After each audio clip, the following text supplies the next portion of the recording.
CIBIL score കുറവായത് കാരണം നിങ്ങളുടെ ലോൺ ആപ്ലിക്കേഷൻ റിജക്റ്റ് ആയോ? പേടിക്കേണ്ട, സിബിൽ സ്കോർ പെട്ടെന്ന് കൂട്ടാൻ ചില വഴികളുണ്ട്. Hi everyone, this is Akhil from Entrifin academy. പുതിയൊരു വീഡിയോയിലേക്ക് എല്ലാവർക്കും സ്വാഗതം. ആദ്യമായി നമുക്ക് സിബിൽ സ്കോർ എന്താണെന്ന് നോക്കാം. നിങ്ങൾക്ക് ലോൺ തിരിച്ചടയ്ക്കാനുള്ള കപ്പാസിറ്റി ഉണ്ടോ എന്ന് കാണിക്കുന്ന ഒരു സ്കോറാണ് സിബിൽ സ്കോർ. 3 ഡിജിറ്റുള്ള ഈ സ്കോർ 300-നും 900-നും ഇടയിലാണ് ഉണ്ടാവുക. സിബിൽ സ്കോർ 900-നോട് അടുത്താണെങ്കിൽ നിങ്ങൾക്ക് ലോണോ ക്രെഡിറ്റ് കാർഡോ കിട്ടാനുള്ള ചാൻസ് കൂടുതലായിരിക്കും. നിങ്ങളുടെ സിബിൽ സ്കോർ പെട്ടെന്ന് കൂട്ടാനുള്ള 7 വഴികളാണ് നമ്മൾ ഇനി ഡിസ്കസ് ചെയ്യാൻ പോകുന്നത്. Number 1, pay your dues on time. ഏതെങ്കിലും ലോൺ EMI മിസ്സായോ, അല്ലെങ്കിൽ ക്രെഡിറ്റ് കാർഡ് പേയ്മെൻറ്റ് അടയ്ക്കാൻ ഡിലേ വന്നോ? ഈ 2 കാര്യങ്ങളും നിങ്ങളുടെ സിബിൽ സ്കോർ കുറയ്ക്കാൻ ഇടയാക്കും. അതുകൊണ്ട് ഇനി മുതൽ ലോണുകളുടെയും ക്രെഡിറ്റ് കാർഡുകളുടെയും പേയ്മെൻറ്റ് കൃത്യസമയത്ത് തന്നെ അടയ്ക്കുക. ഇതിനായി റിമൈൻഡർ സെറ്റ് ചെയ്യുകയോ ബിൽ പേയ്മെൻറ്റ് ഓട്ടോമേറ്റ് ചെയ്യാവുന്നതുമാണ്. Number 2, avoid taking multiple loans. ഒരേ സമയത്ത് ഒന്നിൽ കൂടുതൽ ലോണുകൾക്ക് അപ്ലൈ ചെയ്തിട്ടുണ്ടോ? ഇത് കാണിക്കുന്നത് നിങ്ങൾ ഫിനാൻഷ്യലി സ്റ്റേബിൾ അല്ല എന്നാണ്. നിങ്ങളുടെ സിബിൽ സ്കോർ കുറയ്ക്കാൻ ഇത് ഇടയാക്കും. അതുകൊണ്ട് ഒരേ സമയം ഒന്നിൽ കൂടുതൽ ലോണുകൾ എടുക്കാതിരിക്കുക. സിമ്പിളായി പറഞ്ഞാൽ, ഒരു ലോൺ അടച്ച് തീർന്നതിന് ശേഷം മാത്രം അടുത്ത ലോണിന് അപ്ലൈ ചെയ്യുക. ഇത് നിങ്ങളുടെ സിബിൽ സ്കോർ കൂട്ടാൻ ഹെൽപ്പ് ചെയ്യും. Number 3, maintain A healthy credit mix. നിങ്ങളുടെ വീടോ കാറോ പോലെയുള്ള അസറ്റുകൾ പ്രെഡ്ജ് ചെയ്തെടുക്കുന്ന ലോണുകളാണ് സെക്യൂർഡ് ലോണുകൾ.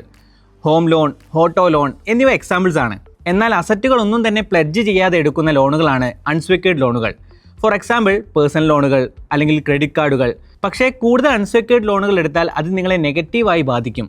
അതുകൊണ്ട് സെക്യൂർഡ് ലോണുകളും അൺസെക്യൂർഡ് ലോണുകളും തമ്മിൽ നല്ലൊരു ബാലൻസ് മെയിൻറ്റെയിൻ ചെയ്യാൻ ശ്രദ്ധിക്കുക. Number 4, apply for new credit within your limit. ശരിക്കും ആവശ്യമെങ്കിൽ, അതും റീപേ ചെയ്യാൻ പറ്റുമെന്ന് ഉറപ്പുണ്ടെങ്കിൽ മാത്രം പുതിയ ക്രെഡിറ്റിന് അപ്ലൈ ചെയ്യുക.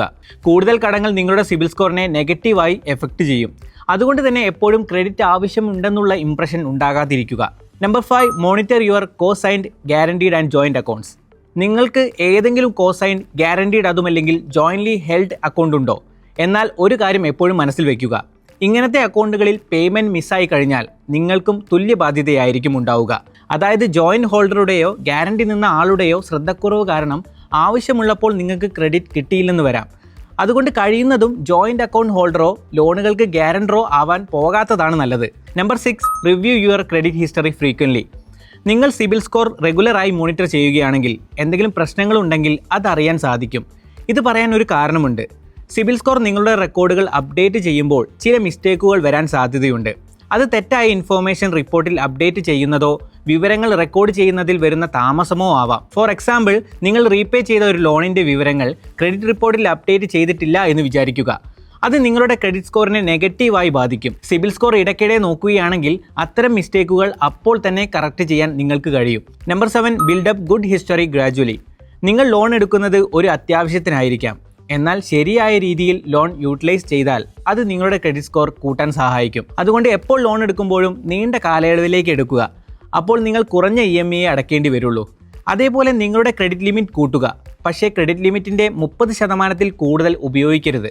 ഇത് നിങ്ങളുടെ സിബിൽ സ്കോർ ഇൻക്രീസ് ചെയ്യാൻ സഹായിക്കും. ഈ വീഡിയോയിൽ ഡിസ്കസ് ചെയ്ത 7 ടിപ്പുകൾ ട്രൈ ചെയ്യാൻ നിങ്ങൾ റെഡിയാണോ? താഴെ കമൻറ്റ് ചെയ്യൂ.